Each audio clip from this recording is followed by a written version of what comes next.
ഭൂപതിവ് ഭേദഗതി നിയമത്തിന്റെ ചട്ടം നിയമസഭ അംഗീകരിച്ചതിലൂടെ മലയോര ജനതയുടെ ദീർഘനാളായുള്ള ആവശ്യമാണ് അംഗീകരിക്കപ്പെട്ടതെന്ന് അഡ്വക്കേറ്റ് എ. Raja MLA. മലയോര ജനതയ്ക്കുള്ള ഓണസമ്മാനമായിട്ടാണ് സർക്കാരിന്റെ ഈ നടപടി.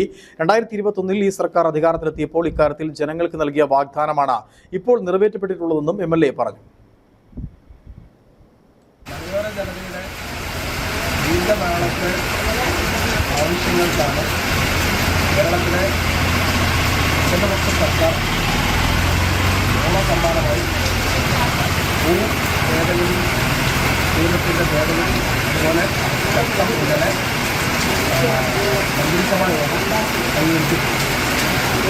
ഇന്നലെ 1960-64 നിയമം വെച്ചുകൊണ്ട് എന്താവശ്യത്തിനാണോ പട്ടയം നൽകിയിട്ടുള്ളത് ആ ആവശ്യങ്ങൾക്ക് മാത്രമേ ഉപയോഗിക്കാൻ കഴിയുള്ളൂ. എന്നാൽ അതിൽ നിന്നും വ്യതിചലിച്ചുകൊണ്ട് പലരും പല ആവശ്യങ്ങൾക്കായി ഇത് ഉപയോഗിക്കും. പല ഘട്ടങ്ങളിലും കോടതിയടക്കം ചൂണ്ടിക്കാണിച്ചതിൻ്റെ ഭാഗമായി കേരള നിയമസഭ കഴിഞ്ഞ വർഷം സെപ്റ്റംബർ മാസം 14-ാം തീയതി ഒരു തീരുമാനം കൊണ്ടുവരികയാണ്.